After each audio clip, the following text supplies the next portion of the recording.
Before we hop into today's Chiefs mailbag, join the family here at the Kansas City Chiefs Report by Chat Sports as we post daily videos for 100% free. I mean, listen, a lot of YouTube channels, they post content, but they're either charging you or they're not doing it almost every day. We're hitting you with videos almost every single day, a lot of the time every single day. So hit that subscribe button. It's free. We're not going to charge you a cent, and we'll continue to keep you guys updated with this Chiefs football team.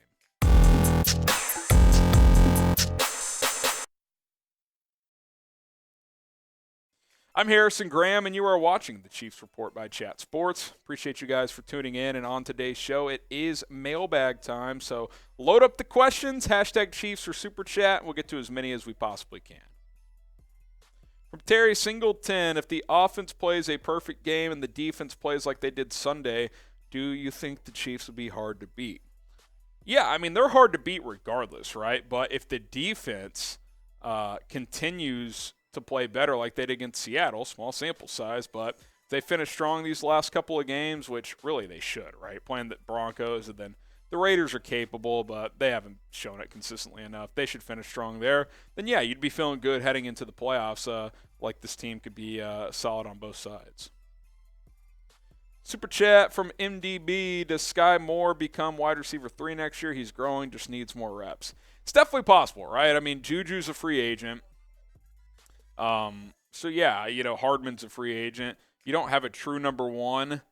If JuJu's back, he's kind of a 1, but he's not like a true 1. I guess Kelsey's your 1, but yeah, I do think Skyy Moore in a perfect world is a bigger factor next year. I mean, you drafted him in the second round.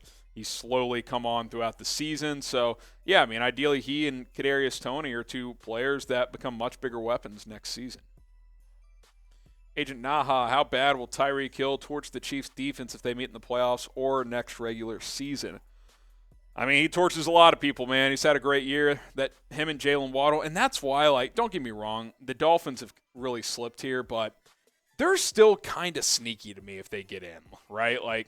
I know we like to clown on Tua, and my God, that was a meltdown against Green Bay, but when he's hot, I mean, that team moves. He had 9 completions for 229 yards in the first half of that game.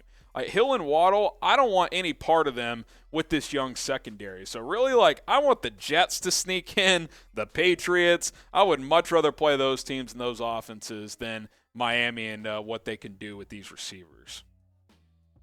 From Kerry, Collins sucks. That's a blast from the past. If you could only re-sign one of JuJu and Orlando Brown, who would you pick?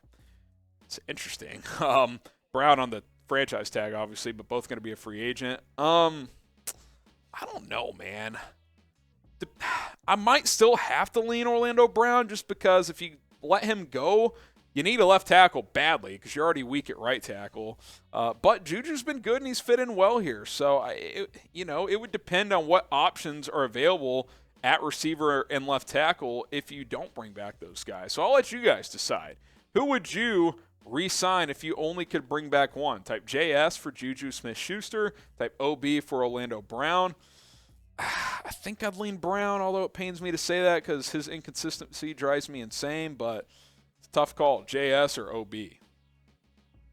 From Christopher Stockholm. In a playoff game, who's winning, Bills or Chiefs? I know it could be a total wild card. Man, excuse me. I would lean Chiefs because they've had the Bills' number in the postseason. But make no mistake, the Bills could beat the Chiefs in a playoff game. There's not a huge gap between these teams. Cincinnati, too. I mean, all 3 of these teams could win the AFC. So I would pick the Chiefs, especially if it's in Kansas City. Now, this year could be different. It could be in Buffalo if the Bills get the number 1 seed, and, that makes it tougher for the Chiefs. So we'll see what happens. I would still lean Kansas City, but I expect it to be a great game either way. XJG Clip, should we pursue a backup QB in the offseason? Maybe. I mean, you wonder, how long is Chad Henne going to play, right? And could you upgrade there? Possibly. I mean, they've kept Shane Buechele as a QB3 the last couple of years with hopes that he could develop into a backup. I like Buechele. Do I like him enough where he's the long-term backup? Let's see how another offseason goes. I do like him, though. If you don't think he's the guy, and if Chad Henne either retires or you just decide he's done, he's too old, then some guys I could be interested in. A name I'd really be interested in if he gets cut, and I think he probably will, is Marcus Mariota with the Falcons. I think as a backup, he's a good option. I think Atlanta's going in a different direction there. He's a name I would monitor. I can't remember. Did Teddy Bridgewater sign a 1 or 2 year deal with Miami? I can't remember. If it was a 1 year deal, I'd be interested in him, but I do think you could get better than Chad Henne. I really do. Jackson Boswell go all in for the TCU wide receiver. So Jackson's talking about Quinten Johnston, who you guys will get to see on display this Saturday against Michigan in the college football playoff. Quinten Johnston is a beast. He's 6'4", 215, gets yards after the catch. He's twitchy for his size, which is impressive. He can high point the football. I would love him in this offense. Now, he ain't falling to where the Chiefs are going to be picking, so they're going to have to move up to go get him. But, trade a first and, a third or something to move up, first and a second to move up some slots if he dips in the first round, maybe.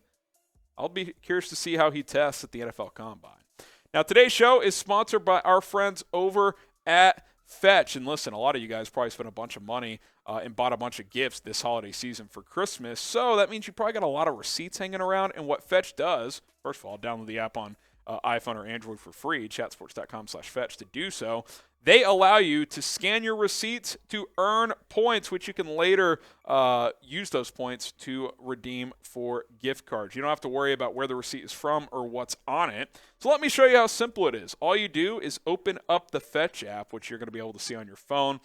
Press the orange camera button and snap a photo of your receipt. Then you hit the submit button and you'll see that confetti pop showing that you've earned more reward points. It's a simple process. You can also click the e-receipt function to get rewarded for your Amazon purchases or other online shopping by syncing your email account. Like I said, you can then redeem those points for gift cards to places like Amazon, Starbucks, Target, Walmart, hundreds of other retailers and restaurants as well. And guess what? We're going to give you 5,000 bonus points when you use promo code CHAT when you sign up. So go to chatsports.com/fetch. That'll redirect you to the App Store. Download the Fetch app and use promo code CHAT when you sign up. Once you scan that first receipt, boom, 5,000 points. And hey, that equals a $5 gift card. So when you get to 10,000 points, hey, you can get a $10 gift card. Get your morning coffee paid for from Starbucks. Chatsports.com/fetch, promo code CHAT. Go ahead and click that link in the description of this video. All right, from Mello, could the Chiefs cut Frank Clark and sign Yannick Ngakoue this offseason? Well, that would certainly be an upgrade, even though I do think Frank Clark's played a little bit better as of late. But Yannick Ngakoue is just so consistent. I mean, since he entered the league in 2016, he has 8 or more sacks in every single season. This year he's having another solid season for Indianapolis. I mean, it doesn't matter where he is, Jacksonville, Vegas, now Indy. He's just productive, man. He's just freaking productive. So I would absolutely be interested in signing Ngakoue. You would probably have to cut Frank Clark or someone else to clear enough space for him, but I would definitely be interested in doing just that. What do you guys think? Should the Chiefs sign Ngakoue this offseason? Type S for sign or P for pass. He's good, man. Fits in Spag's 4-3 scheme as well. He's more of a 4-3 pass rusher. S for sign, P for pass. Let me know. Got time for a few more here. Dale Webb Jr. Will Jerick McKinnon be back next year? I would bring him back. If I'm the Chiefs at running back, I'm going Pacheco and McKinnon as my 1-2 punch.